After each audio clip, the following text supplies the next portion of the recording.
My name is Michelle Saran, and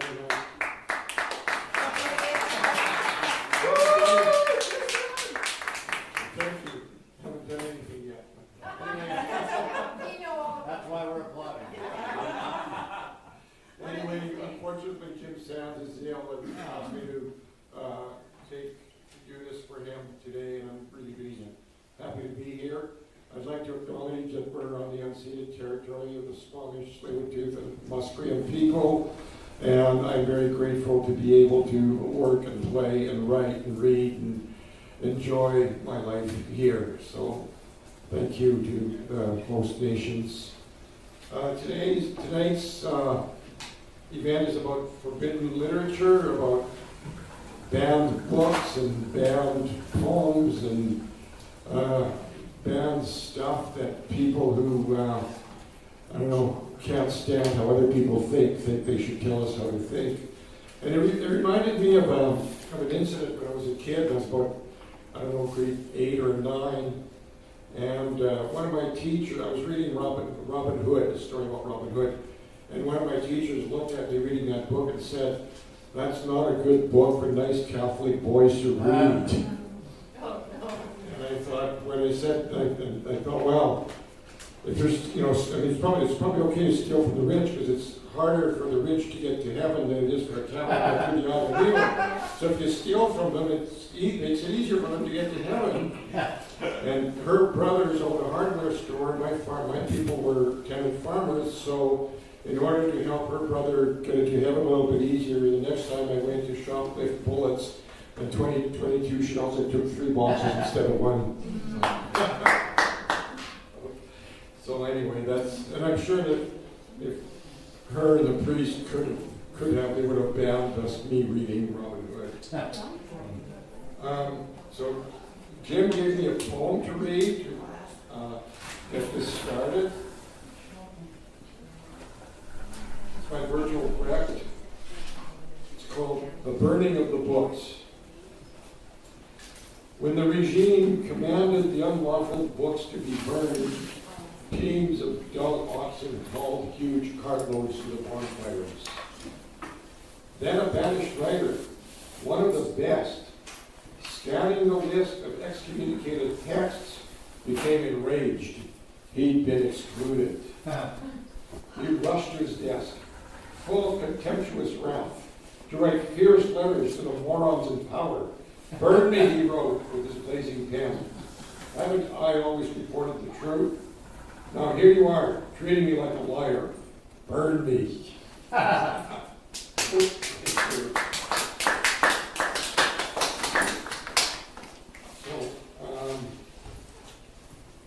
So the first person we're going to have up speaking about this is James Wicki, who will speak about Stephen Coles and his blog post poem, "The Last Barrel of Oil on Burnaby Mountain."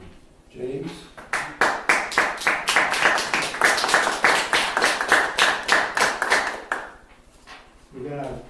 This has a big sound. Oh, okay, so you can feel like free to turn me down if you like.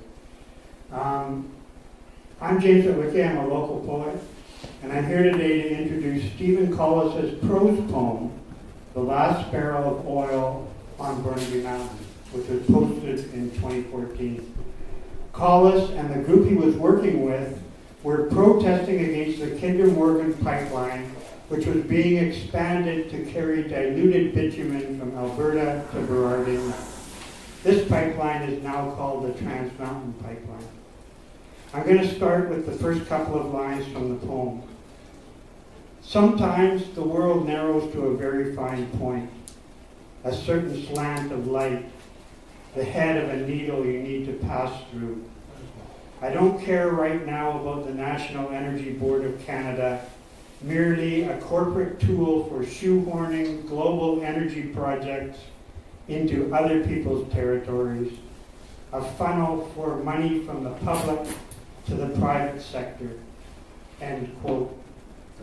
Organizations like the National Energy Board of Canada or the BC Utilities Commission are set up to guide big projects to completion based on the common interest or the public interest.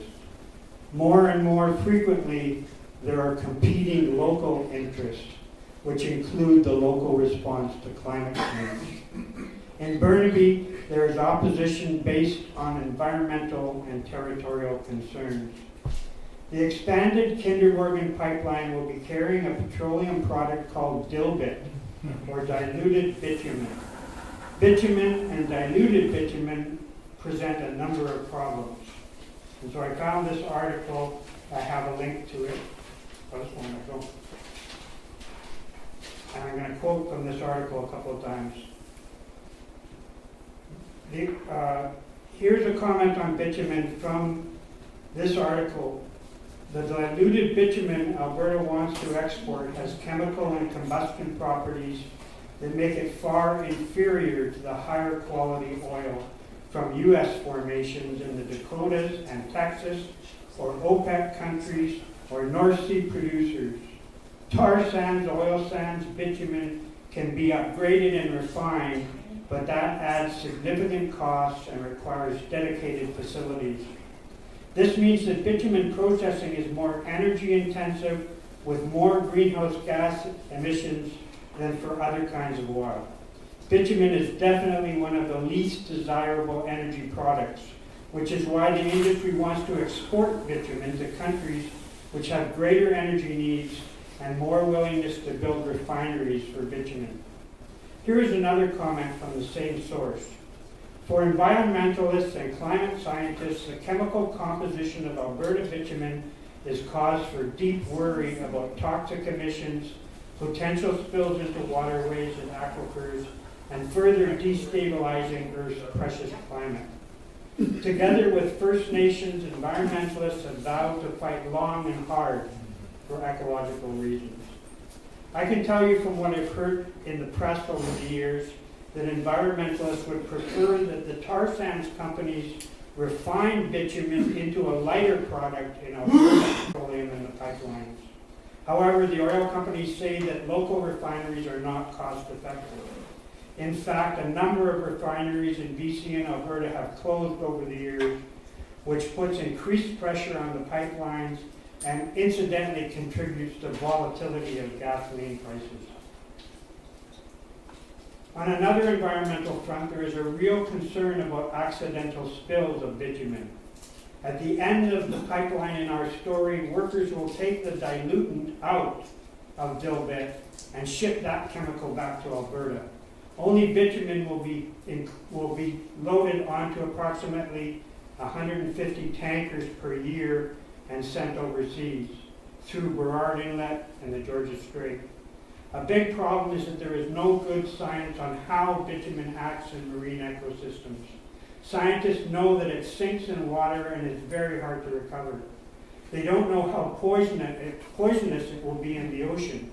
But we do know that bitumen contains copper, vanadium, sulfur, nickel, and lead, according to the U.S. Geological Survey.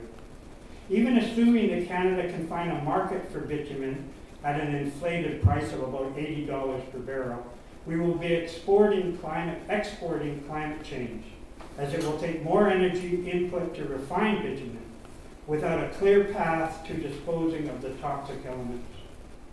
There is a possibility that foreign markets will take a pass on bitumen long before the Trans Mountain Pipeline recovers its cost.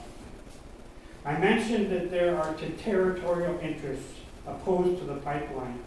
As you know, all of Metro Vancouver is on unceded Indigenous territory.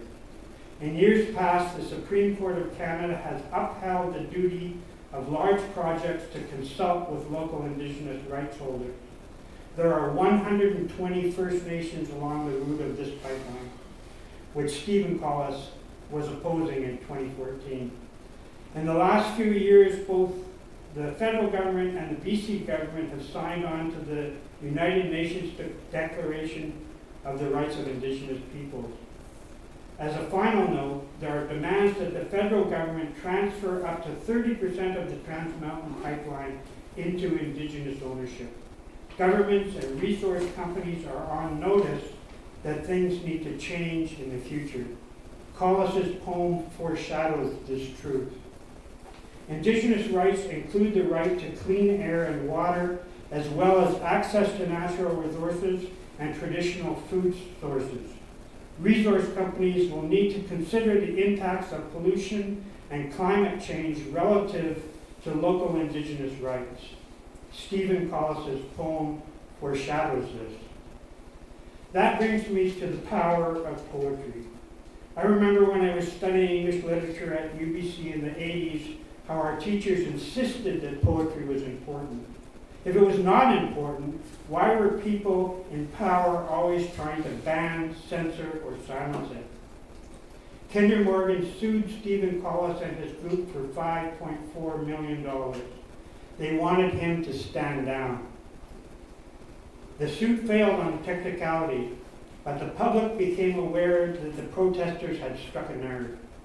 Poetry can be transformative, changing people's hearts and minds, changing what is in the public interest, and thereby changing the direction of big projects now and in the future. And here is Stephen Collis.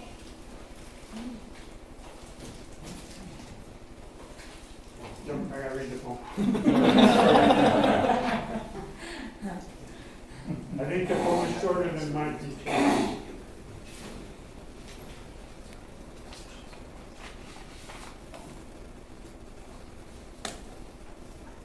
Okay, Professor Stephen Collis. The last barrel of oil on Burnaby Mountain. Sometimes the world narrows to a very fine point, a certain slant of light, the head of a needle you need to pass through. I don't care right now about the National Energy Board of Canada, merely a corporate tool for shoehorning global energy projects into other people's territories, a funnel for money from the public to the private sector. I don't care about this or that court of law, appeals and constitutional challenges. I don't care about the drones, unmarked cars, or CSIS agents. I don't even care that much about the rain. I care about the people who have come together to stand in a forest, on a mountain, in the path of a pipeline. I care about them because of their passion and commitment, their awareness of the fact that they are standing at once against local destruction, a nature conservation area, the animals we meet here every day, right near the edge of a large city, and against global destruction, adding carbon to an already warming planet through new fossil fuel infrastructure. The last thing we should be doing if we truly care about the continuation of life on this planet in the near future. I care too about the trees I can touch, the animals I can see, and the future commons we need to preserve for life to continue, for this planet to be a place of biological diversity and human sharing. As has been our intention all along, we will occupy public land, a city park, and prevent Kinder Morgan from carrying out its destructive work, opposed by local First Nations, opposed by the city of Burnaby, and opposed by the majority of Burnaby residents. While the case goes back and forth in the courts, our intention is to keep Kinder Morgan wrapped up dealing with us, either until a court somewhere sides with the people against this mega corporation, or until the NEB's December 1 deadline for Kinder Morgan's complete application. We're doing this to protect the local environment and people. And we are doing this because we know that people everywhere have to begin taking a stand against fossil fuel projects, and thus doing whatever we can to mitigate climate change. This is no time for new carbon projects. This is the time to build a new economy based on new renewable sources of energy, providing new clean energy jobs. There is simply no benefit to the citizens of Burnaby to have this pipeline here. It benefits only the US-based Kinder Morgan and the global market its oil will be sold on. And there is no benefit to our ailing global climate. The time to change course is now. The many volunteers on Burnaby Mountain and their many, many supporters in the community and around the world have realized this, and they are taking direct action. In northern BC, there is a camp, the Unistoten camp of the Wet'suwet'en people, dug in on a path of the Enbridge and Pacific Trails pipelines. It has been there for 4 years, blocking the proposed pipeline routes. Now here in southern BC, right in Greater Vancouver, a new camp has sprung up in the path of another even bigger pipeline. And we will not be going anywhere until this project is stopped. We are young and old, men and women, professionals and the unemployed. We are standing in the forest between shifts at work and duties with our families and children at home. We are doing this because it matters. It matters a great deal.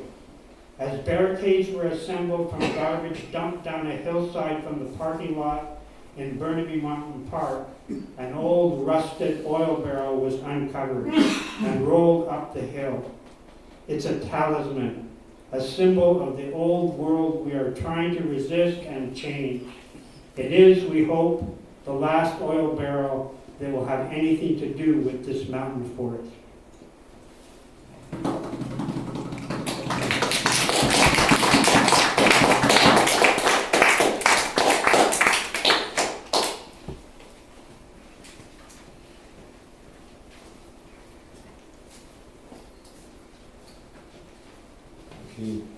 Thank you. Thank you so much, James. One of the things that gives me hope sometimes is that I read recently that around the world there are something like 1 million activist groups.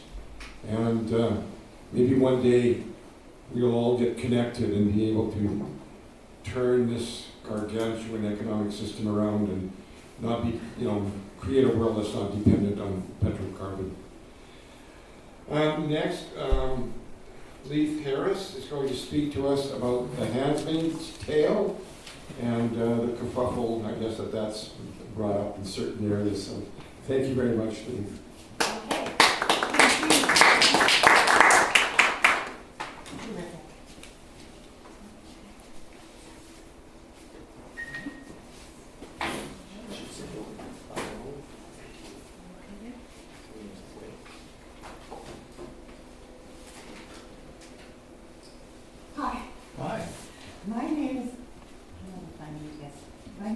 Okay. Well, the room is loud.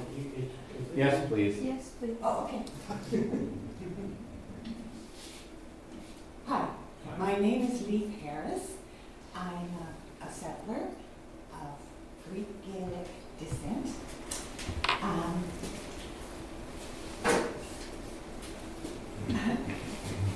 When Jim asked me to present a talk about one of my favorite books, I didn't realize what a journey it would take me on.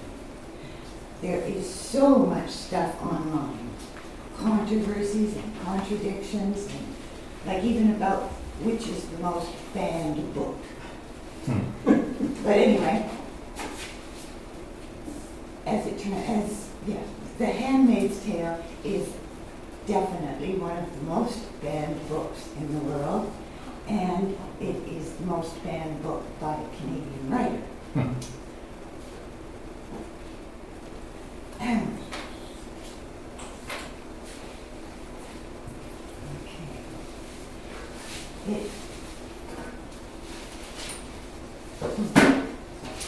It tells the story.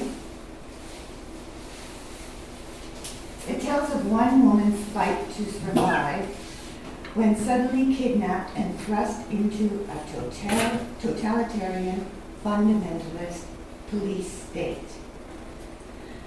The story is set in the imaginary Republic of Gilead. Evangelical right-wingers have taken over the government.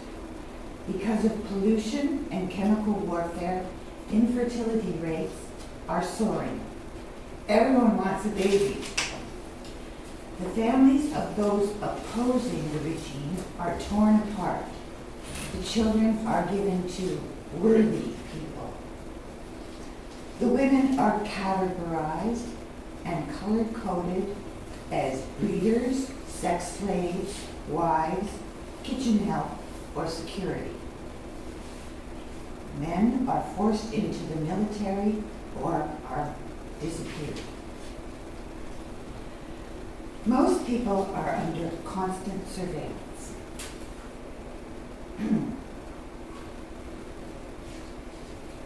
So I'm going to read an excerpt that his, the narrator is also the main character, and she's talking here about their sleeping arrangements. We yearned for the future. How did we learn it? That talent for insatiability. It was in the air, and it was still in the air, an afterthought as we tried to sleep in the army cots that had been set up in rows, with spaces between so we could not talk. We had flannelette sheets, like children's. Army issued blankets, old ones, that still said U.S. We folded our clothes neatly and laid them on the stools at the ends of the beds. The lights were turned down, but not out. Aunt Sarah and Aunt Elizabeth patrolled. They had electric cattle prods slung on thongs from their leather belts. No guns, though. Even they could not be trusted with guns. Guns were for the guards, specially picked from the angels. The guards weren't allowed inside the building except when called, and we weren't allowed out except for our walks, twice daily, 2 by 2 around the football field, which was enclosed now by a chain-link fence topped with barbed wire. The angels stood outside it with their backs to us. They were objects of fear to us, but of something else as well. If only they would look. If only we could talk to them. Something could be exchanged, we thought. Some deal made. Some trade-off. We still had our bodies. That was our fantasy. We learned to whisper, almost without sound. In the semi-darkness, we could stretch out our arms when the ants weren't looking and touch each other's hands across space. We learned to lip read, our heads flat on the beds, turned sideways, watching each other's mouths. In this way, we exchanged names from bed to bed. aʔmat, Janine, Dolores, Moira, June.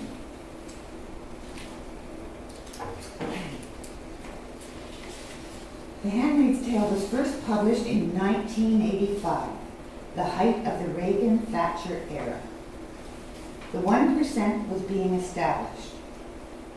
The focus on family mentality was challenging women's reproductive rights.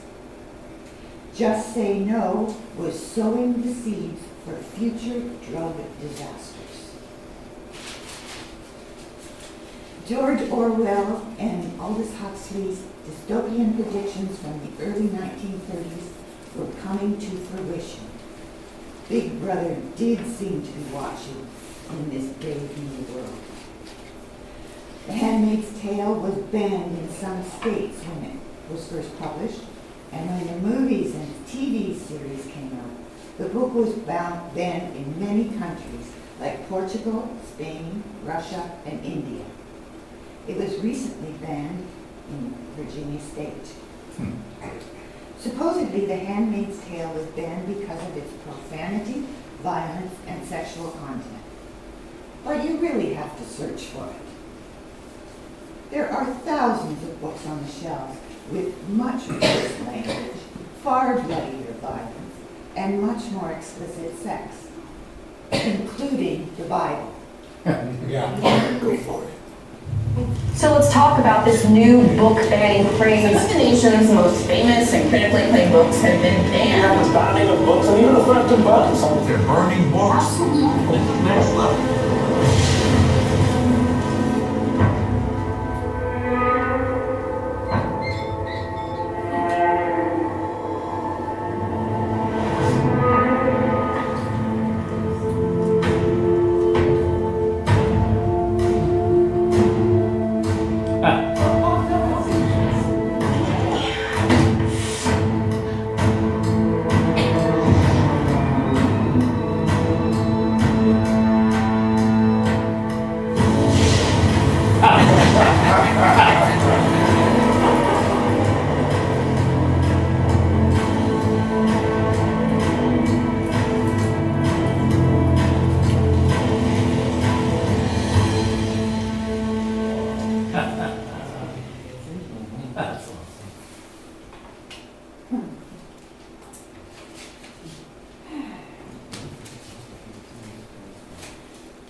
author Margaret Atwood attempting to blowtorch a fireproof copy of The Handmaid's Tale.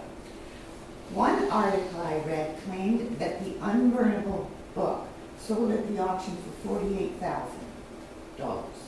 Another claimed it sold for $130,000. But both sides reported that the money was donated to the organization PEN, Poets, Essayists, and Novelists for the Freedom to Read. In response to the recent outcry against The Handmaid's Tale, Atwood wrote an essay entitled, "Go Ahead and Ban My Book," in which she claims it will only make them want to read it more. I invented Gilead. The Supreme Court is making it real. She takes offense when The Handmaid's Tale is labeled as science fiction, which is fiction in which things happen which are not possible today, whereas everything in The Handmaid's Tale is possible, may have already happened, and in fact has. She carries newspaper clippings of her research, proving the allegory is based on real events: abortion wars, separation of families, forced attire, public executions, and so on. Atwood refers to her genre as speculative fiction, which examines the question, what if this goes on? Personally, I am in awe of Margaret Atwood's brilliance and incredibly compelling storytelling. But she frightens me. Her grim messages stay and come true before my eyes. The Handmaid's Tale challenges the status quo and seems anti-Christian. It is disturbing and uncomfortable. Many people fear the unsettling truths and want to repress them. Fortunately, many others realize these fears must be faced. And that's all.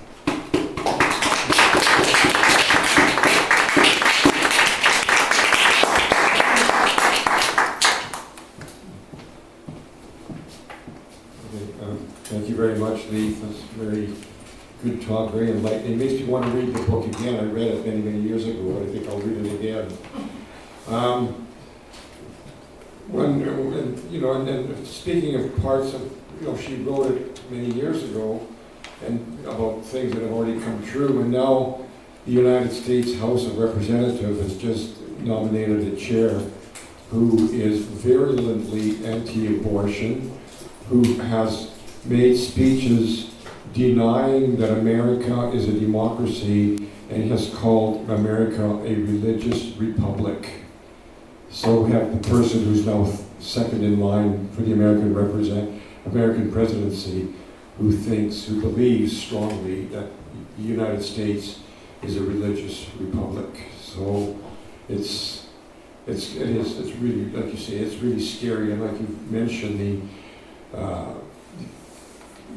Margaret Atwood scares you because of the accuracy of her predictions and how insightful she is. And yeah, we should all be scared.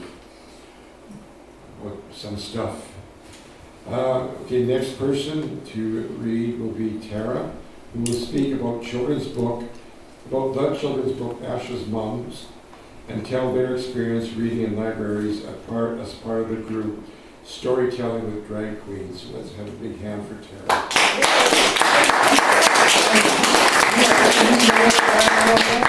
The microphone does stand. I guess you don't need to. Well, I don't know. When you just be, no, I think you're okay. Well, the stand. Yeah, I'm doing okay. I'm pretty tall. Oh, there we go. Okay.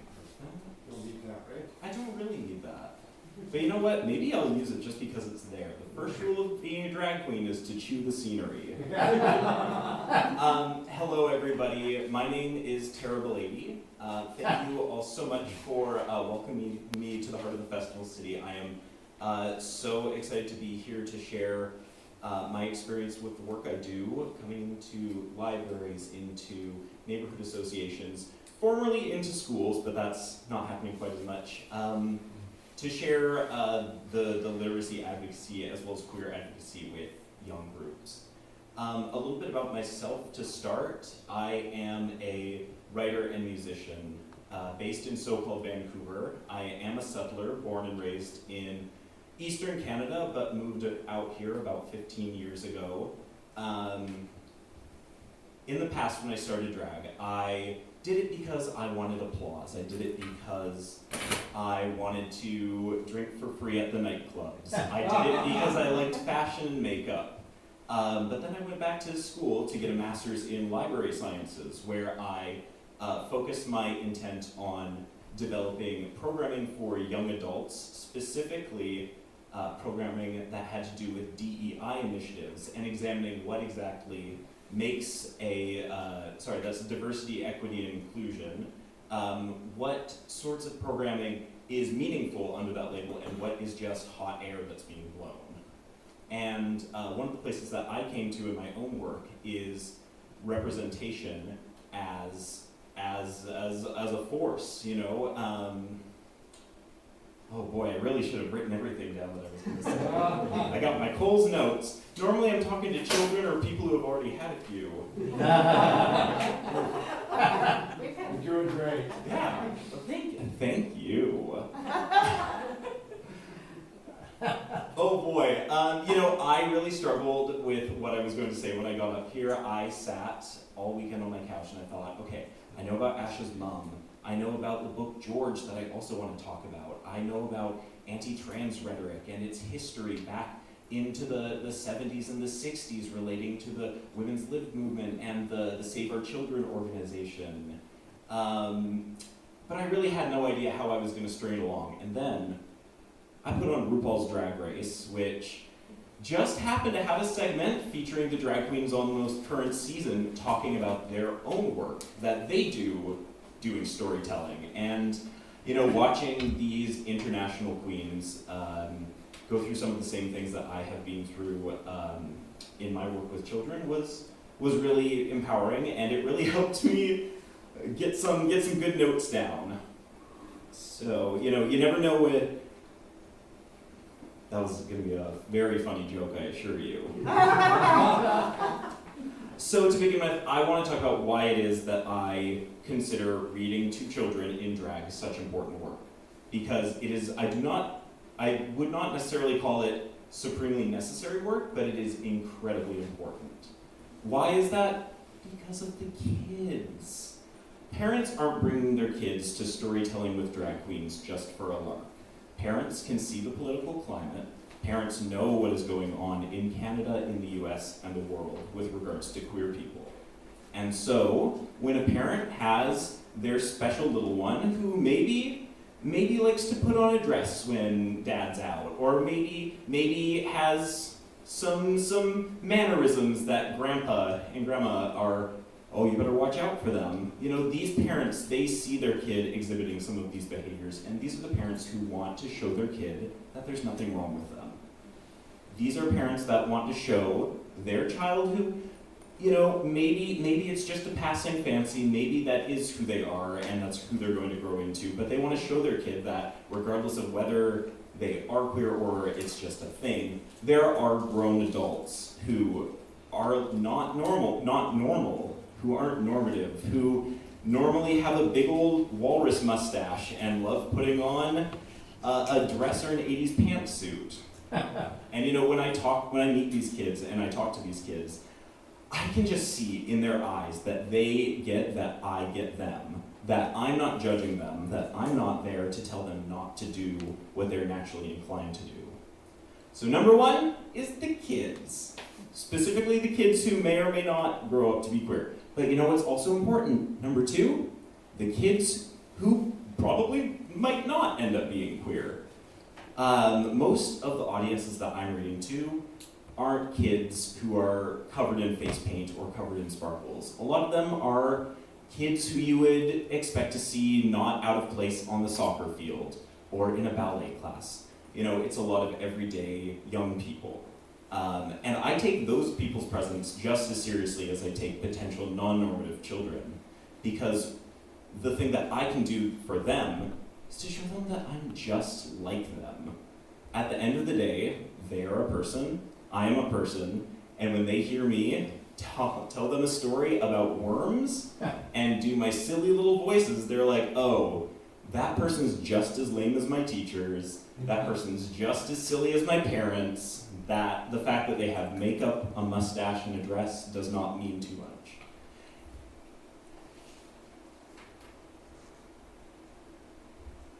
Oh boy. Yes, building empathy is such an important part of the work that I'm doing, you know. I obviously can't go to every single kid who's in a show of mine and ask them, why are you here, why are you here? Because that's not the point. The point is about showing them that there's many different types of people in the world, and that, you know, some of them are a little more different than others. And in a world that really wants people to fit into a box, I really think that myself, and the other drag queens are doing this really, really important work. And finally, I do it because of self-expression and literacy. As I mentioned, I'm not going into these shows with the intention of explicitly talking to children about queerness. It's all about teaching them about self-expression. It's about teaching them to look inside and to think, oh, what do I want to read? What do I want to look like? And how to take that part of them that's inside and think about the world in a way that allows them to show the rest of the world who they are. Far more than anything explicitly queer, in my shows we talk about art, we talk about creativity, we talk about self-expression. Some of my favorite conversations are not with a kid who may or may not grow up to be queer, because that's not my main priority in the given moment. Some of my favorite conversations are with kids who just wish every day was Halloween. Literally, I've had parents come tell me that they are so excited to show their 6-year-old who just wants to wear a sparkly princess dress every day to school, just a little kid named Sophie or whatever, who's not particularly drawing anti-queer attention, but you know, it's that piece about self-expression, that piece about being who you are authentically and like going out into the world with that. Yeah, so that's why, yeah, that all made sense, right? Yeah. Okay, great, thank you. Oh my goodness. And now let's talk about some specific examples of banned books. Has anyone here heard about Ash's Mum? Maybe when they banned it in Surrey, I heard of it. Yes, exactly, when they banned it in Surrey. So Ash's Mums is a book written in 1990 by Rosamund Elwood and Michelle Pulse, and illustrated by Don Lee. In 1997, a teacher in the Surrey school system petitioned the school library to bring in a trio of books, including Ash's Mum, that dealt with same-sex parents in a positive manner. The Surrey school system said no, citing that the books and the message of the books did not line up with the religious values of the institution that the books would end up being in. And so the books were refused entry into the library. Now, in 2002, the Supreme Court of Canada, citing the BC Schools Act, rescinded that decision and stated that schools were not able to make these decisions about what books not to carry based on such a religious reason. Yeah, okay, cool. Okay, we're doing this, great. Oh. You guys should see me when I'm like on stage, really. This whole acting flustered thing, that's part of the comedy, that's the charm, baby. So anyways, Ash's Mum the ban was rescinded because same-sex parents was not a legally justifiable reason to hold the book back. It was unfortunately later banned again for reasons relating to quality, specifically citing the writing, the editing, and the grammar. And I'm like, maybe that was self-expression for Rosamund and Michelle. And now, another book that I would like to talk about is a book that's a little bit more temporally relevant. I'm sure we've all seen in the news, we've heard around that there's a lot of hubbub surrounding trans people, trans women, trans men.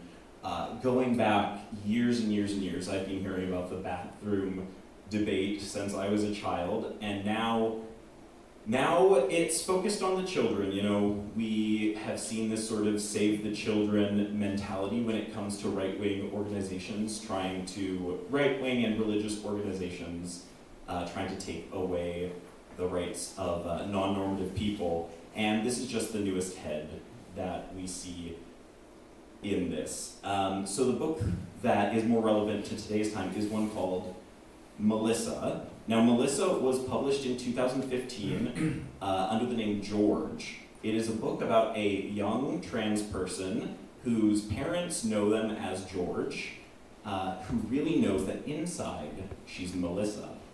The book follows Melissa as she tries to convince her teacher to let her play Charlotte in Charlotte's Web. But no, George has to play Wilbur.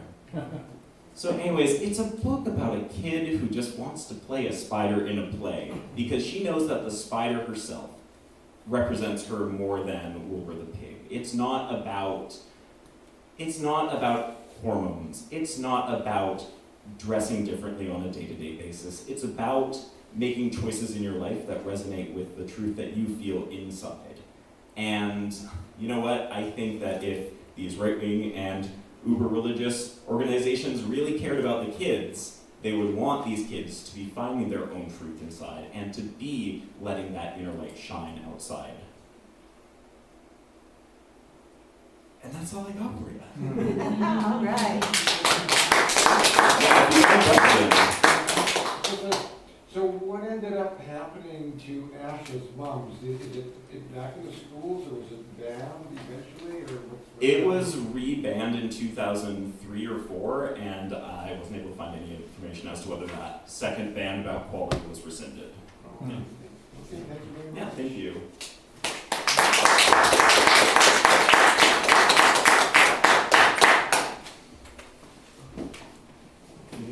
Thank you so much. That was really interesting.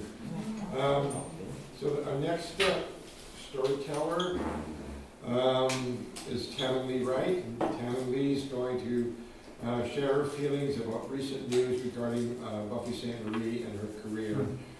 As you may all know, I think Buffy Sainte-Marie was banned by many radio stations. I think it's actually the FBI or the CIA requested that she be banned from a lot of radio stations in the U.S. during her career. And Tannen Lee can tell us a lot more about that. So, Tannen Lee, welcome.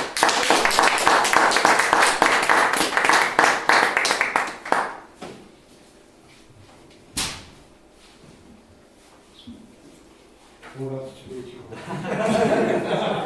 Instead of jumping up and down. That's, yeah. Okay, better? How big He's getting sounds good that? now. Pardon me? He's getting good at that. Yeah. Hate Sorensen. My name is, I said hello, how are you, in the Wet'suwet'en language. I'm Tannen Lee Wright. My parents gave me this name for my acting career, which means waterfall. My government given name is Lana Wright.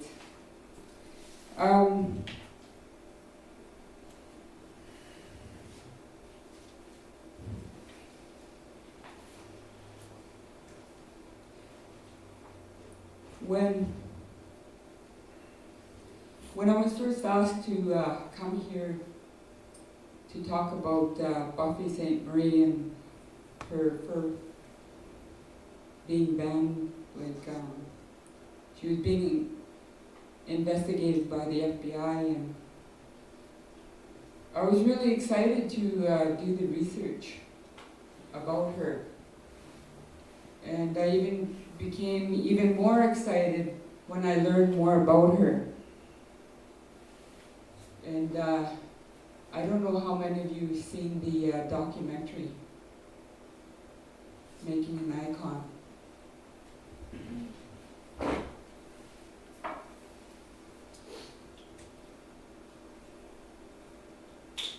When you look up to someone,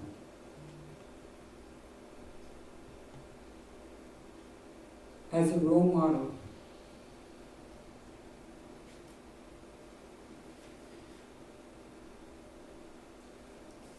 I myself, when I try to break into this business, it's not easy. They just look at me as some stupid Indian. So growing up in Canada, when I seen Buffy St. Marie on TV, it was like, wow, there's someone like me that's making it.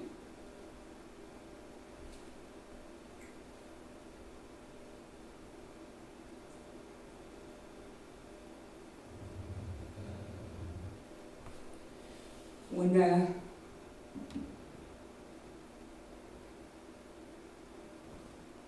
as you can see, my heart is broken.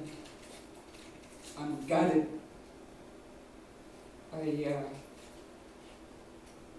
don't know how many of you have seen the documentary. Can I have a show of hands to see who's seen it? 1, 2, 3, Just 4. heard about it. So, what the documentary is, it's a 50-state documentary called Making an Icon. And they came out with irrefutable evidence that she's actually a white person of Italian and English descent.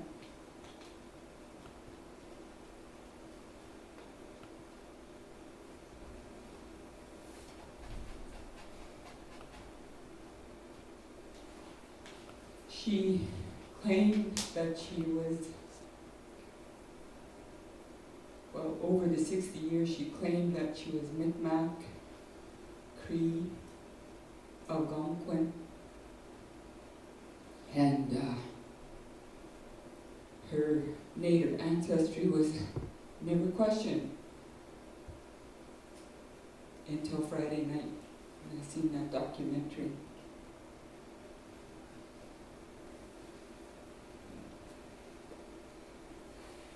You know, I was going to come here and I was going to share with you the forbidden literature, like her music, how much it touched everybody's lives in the world. And,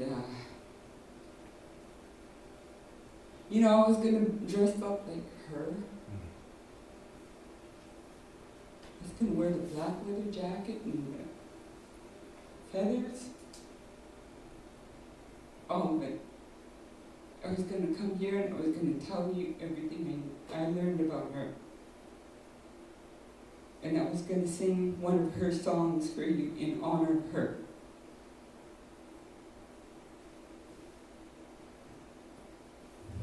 And I stand before you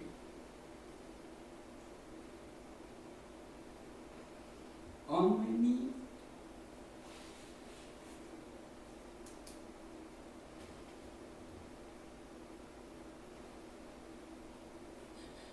She stole an identity.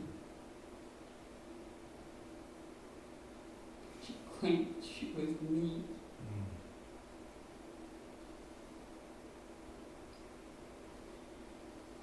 She stole from the artist.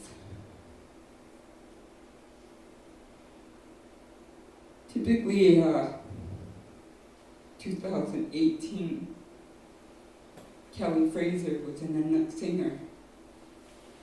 And she was nominated alongside Buffy St. Marie, or should I say, Beverly Jean Santa Maria is her real name. 25-year-old aʔmat singer lost to her. A couple months later, she committed suicide. And I can't help but think, if Buffy St. Marie wasn't there, would that young girl be alive today? Would she have gotten that award, that Juno she worked so hard for in her life? It's hard to say.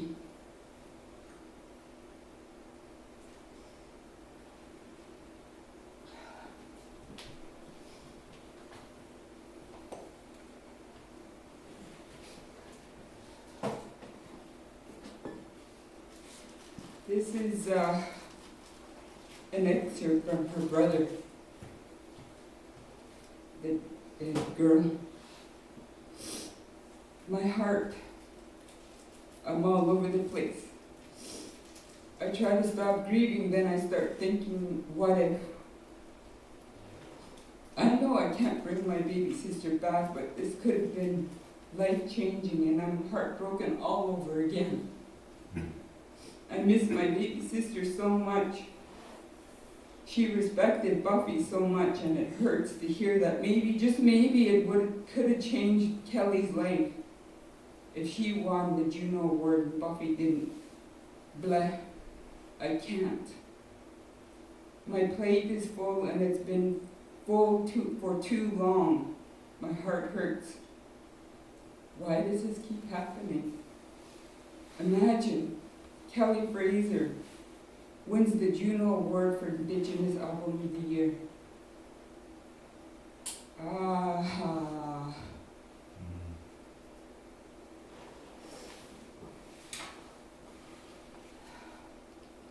I wrote out a lot of notes that I wanted to say,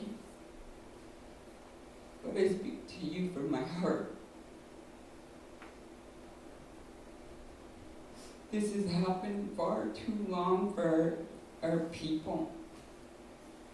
It's estimated that there's 250,000 people in Canada, as we speak, that are claiming they have Indigenous blood running through their veins, with no documentation. If we let this slide, if the government lets this slide, who's to say that there's going to be more and more people coming to say that they have Indigenous blood running through their veins? Who's next?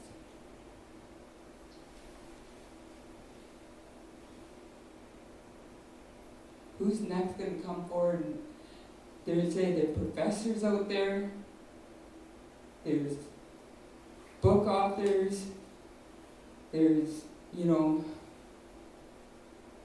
it's mind-boggling when you think about it, the people that have claimed indigeneity in their blood, and they've reaped the benefits. They've reaped the benefits of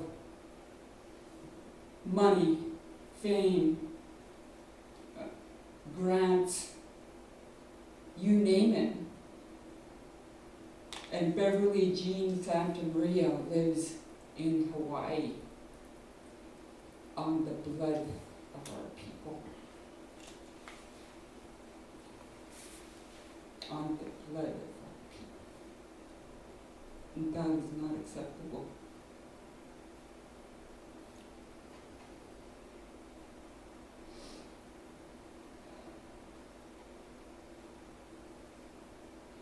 So whatever the government does to, who knows what's going to happen. I don't even know what happened to Joseph Borden when he said he was an acclaimed First Nations writer and got all kinds of awards. What did he get, a slap on the wrist? I mean, what's it going to take for people to stop in their tracks to try to prove that they're natives? There's even East Indian people, young sisters, that are going through the court systems right now, saying that they have Indigenous blood.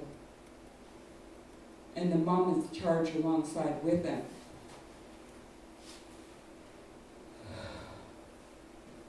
I really feel for the aʔmat family, the one that adopted Buffy, not Buffy, Beverly Jean Santa Maria.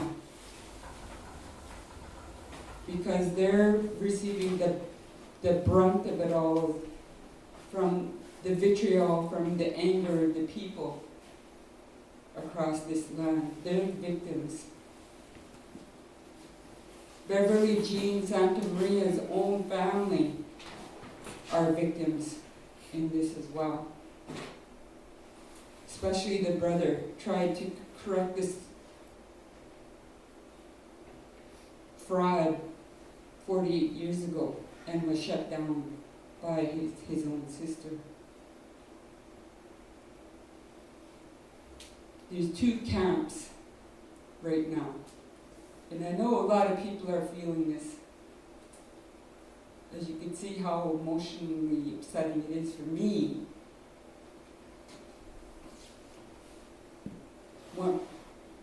Some people are saying, just let her be. Leave her alone.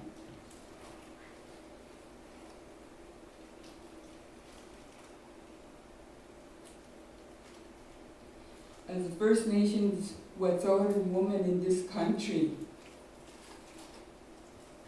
all my life I've been brought up to be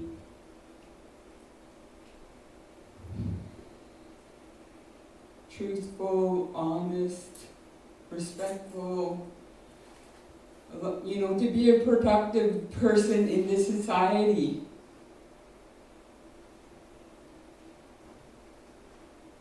And when you have someone to come along and just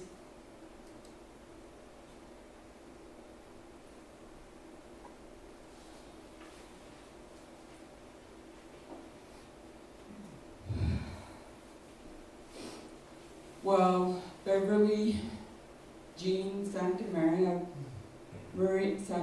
sits on her piece of paradise in Hawaii.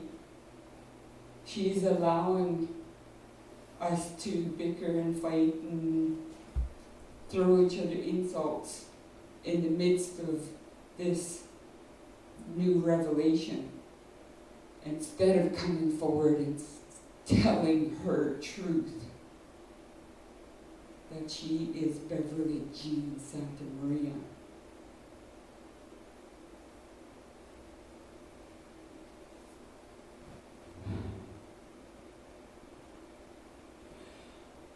I was taught from a young age never to impose yourself on anyone, because we know what it's like when the religion is thrown at us, or anything is like government legislation. When anything is thrown at us, we know what it's like when they throw stuff at you. I'm not about to throw this at you. I don't know where you stand with Beverly Jean Santa Maria, or whatever you want to call her. You have to dig within your heart and your soul. You have to dig deep within yourself and find out where you stand.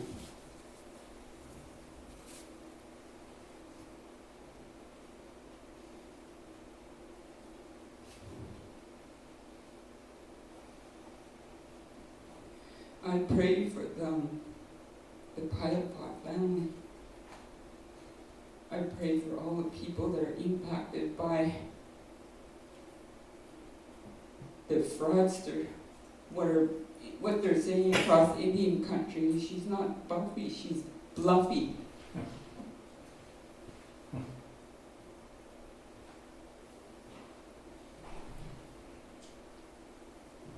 That's where I stand.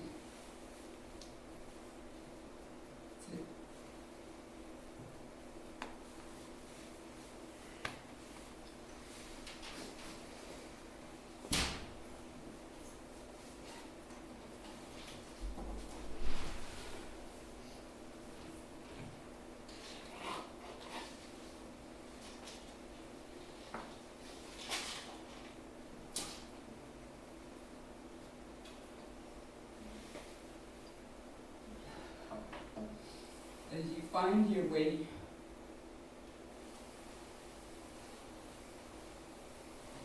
through this chaos,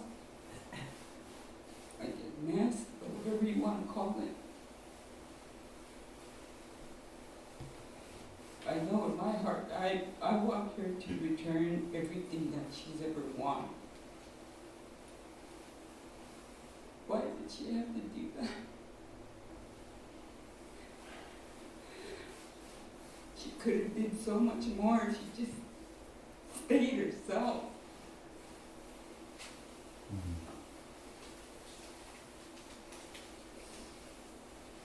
Loretta's sister, late Loretta Lynn's sister,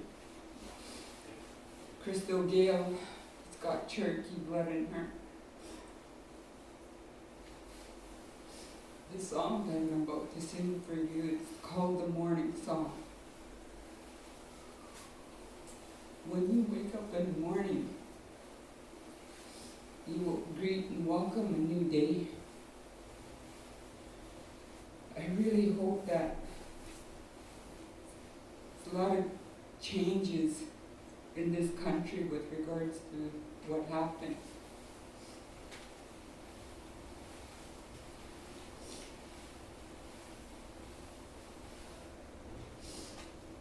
Hopefully you all walk your truth.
This has touched my heart deeply, and I'm now able to cry, so thank you so much.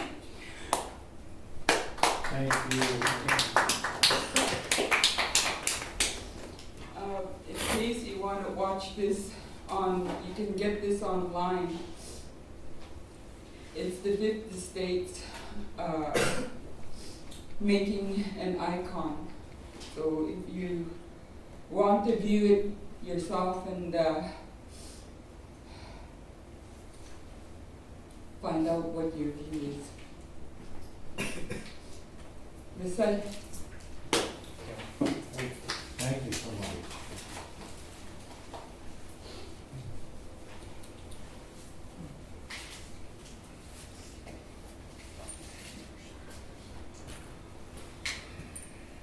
Thank you so much, Tammy, for sharing your heart with us.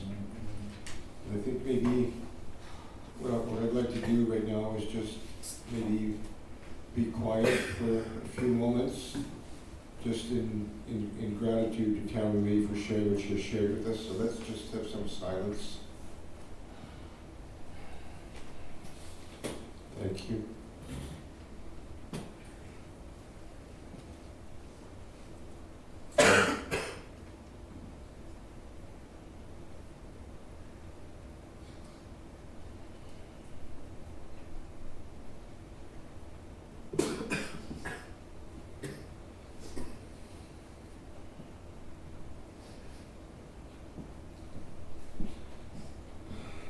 Thank you for the hard truths that you shared with us.